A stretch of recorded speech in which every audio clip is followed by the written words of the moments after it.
को लेकर कुछ गलतफहमियां हैं। तथ्यों को गलत तरीके से पेश किया गया है। सशस्त्र बल अग्निपथ योजना से पहले या बाद में शामिल हुए सैनिकों के बीच कोई भेदभाव नहीं करता है। ये परिवार और भारतीय सेना के लिए एक गंभीर क्षति है कि अग्निवीर अमृतपाल सिंह ने ड्यूटी के दौरान सुसाइड कर लिया। मेडिकल कानूनी प्रक्रियाओं के बाद उनके पार्थिव शरीर को अंतिम संस्कार के लिए एस्कॉर्ट पार्टी के साथ सेना की व्यवस्था के तहत मूल स्थान पर ले जाया गया। सेना की ओर से आगे बताया गया कि साल 1967 के सेना आदेश के मुताबिक आत्महत्या के चलते होने वाली मौत की दुर्भाग्यपूर्ण घटनाएं मिलिट्री फ्यूनरल की हकदार नहीं होती हैं।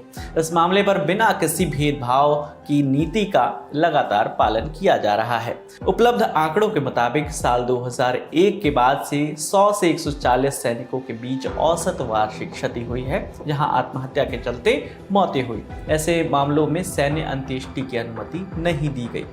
दरअसल अमृतपाल सिंह पंजाब के वंदे मातरम अग्निवीर अमृतपाल सिंह, जिनका एक अंतिम संस्कार का एक वीडियो जो वायरल हुआ है। मैं ट्रेनिंग में था, उसके बाद नवरात्रि का पहला दिन है तो ट्रैवलिंग, और मैं जनरली ट्रेनिंग पे जब खुद बोलते हैं कि मोबाइल का उपयोग नहीं तो हम खुद नहीं करते हैं, इसलिए दूर रहता हूं। जब देखा तो बहुत सारा इस पर बहुत सारे लोगों के बहुत सारे कमेंट्स और वो सब देखे। अब यहाँ पर दो है जो आपको जानना बहुत जरूरी है। मैं सिर्फ एक बात कहता हूँ, सबसे पहले तो यहाँ पर जो 16 को जो नगरोटा में है आर्मी की, उसने एक चीज अपना जो ऑफिशियल अकाउंट से एक लिखा है कि सेल्फ इन्फ्लिक्टेड इंजरी है, गन शॉट है, जिसके कारण इस बच्चे की मृत्यु हुई है। तो एक ये वर्जन है जिस पर कोर्ट ऑफ इंक्वायरी जो है वो ऑलरेडी चालू हो गई है। लेकिन मैं रक्षा मंत्रालय से एक बात बहुत निवेदन करना चाहता हूं कि देखिए, मैं पहला व्यक्ति था जिसने आपके इस स्कीम का खुलेआम सबके खिलाफ जाके और मैंने इसका समर्थन किया था। यहां पर बात यह आ रही है कि यदि ये बच्चा लाइन ऑफ ड्यूटी पर शहीद हुआ है तो इसको शहादत का सम्मान मिलना चाहिए, क्योंकि इज्जत से बड़ा पैसे से माँ बाप का बच्चा थोड़ी लौटने वाला है। तो एक ये बहुत बड़ी बात है। और दूसरा ये है कि कहां गए वो लोग जो सिखों के बलिदान पर सवाल उठाते हैं, क्या मुंह में बवासीर हो गया क्या? तो ये मत किया करो यार।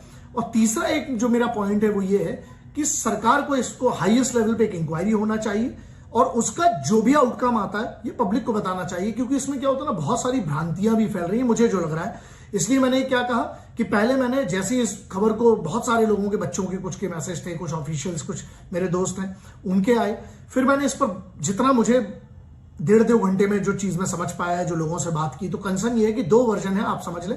एक तो ये है कि उस बच्चे का सेल्फ इन्फ्लिक्टेड जो इंजरी के कारण जो गन शॉट हुआ उसके कारण उसकी मृत्यु हुई है, तो एक ये वर्जन है। दूसरा ये है कि अगर उसकी रजौरी सेक्टर में जो उसकी शहादत हुई है तो उसको गार्ड ऑफ ऑनर और जो बलिदान क्यों नहीं। मैं सीधी सी बात ये कह रहा हूं कि अगर उस बच्चे की शहादत हुई है, क्योंकि मैं कोई ऑफिशियल नहीं हूं, मैं जब तक इसकी मेरे पास पूरी जानकारी 100% नहीं है, मैं कोई अफवाह नहीं फैलाना चाहता हूं, तो दोनों पक्षों की मैं आपको बात बताना चाहता हूं क्योंकि बहुत चल रहा है इसमें।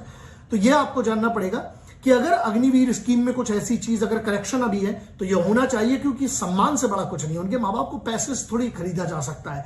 जिसका बेटा गया है, जिसका बच्चा गया है, उसको एक चीज तो सबसे इंपॉर्टेंट है, वो क्या है? सम्मान।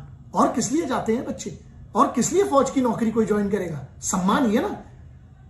और जितने बंदे अपमान कर दें यार उन्होंने लई भी है उनकी मुंह च बवासीर हुआ ने हुण गल्लां क्यों नहीं होंदी? और बलिदान दी और पुत दिया सी मां प्यो ने अपना। तो बहुत सारी चीजें दुखी, थोड़ा बुरा भी लगा। देखिए, अब इसकी 2 वर्जन है, मैंने आपके सामने रखने की कोशिश की। जब इसकी डिटेल मेरे पास और आएगी तो मैं उस पर रिएक्ट करूंगा। मैं बिल्कुल उसकी पूरी डिटेल के साथ वो करूंगा ऑफिशियल से बात करने के बाद। फिर उसके बाद जो डॉक्यूमेंटेशन होती है उसका पूरा कोशिश करूंगा कैसे उसका एक्सेस हो सकता है, वो सब चीजों के लिए ऑफिशियल लेवल पे जो हो सकता है। और उसके अलावा ये है कि जो लोग पूरी जानकारी ना होना, प्लीज इसके बारे में भ्रांतियां भी ना फैलाइए, क्योंकि इससे क्या है ना, माहौल बिगड़ता है चीजों का और मनोबल टूटता है, फौज का टूटता है, जो अग्निवीर बच्चे जो तैयारी करें उसका भी है। तो सीधी सी बात है, रही बात भारत सरकार के लिए, तो मेरा बिल्कुल निवेदन है कि इस पर एक बहुत बड़ी इंक्वायरी होना चाहिए और कोर्ट ऑफ इंक्वायरी जो शुरू हो चुकी है उसका भी जो रिजल्ट आएगा उसको पब्लिक करना चाहिए।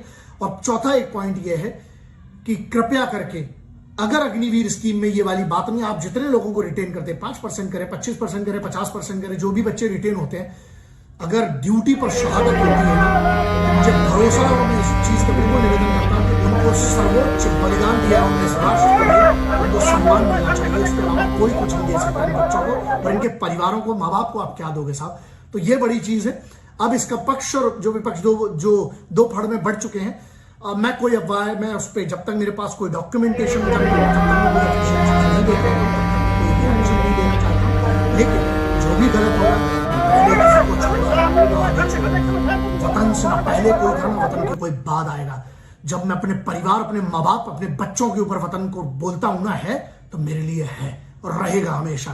तो अगर इसमें हक की बात होगी तो यह आदमी सबसे पहले खड़ा होगा, पहले भी था, आज भी हूं, और जिस्म की आखिरी बूंद तक और आखिरी सांस तक मैं इस वतन के योद्धाओं के लिए, सिपाहियों के लिए, किसानों के लिए और युवाओं के लिए, बच्चियों के सम्मान के लिए, आत्म सुरक्षा के लिए, बच्चियों का सम्मान जो है उसके लिए, और फौज की किसी भी, जो आदमी फौज के खिलाफ जाएगा, चाहे कोई भी किसी भी स्तर का, पहले भी बात करते आया था, आगे भी करता रहूंगा।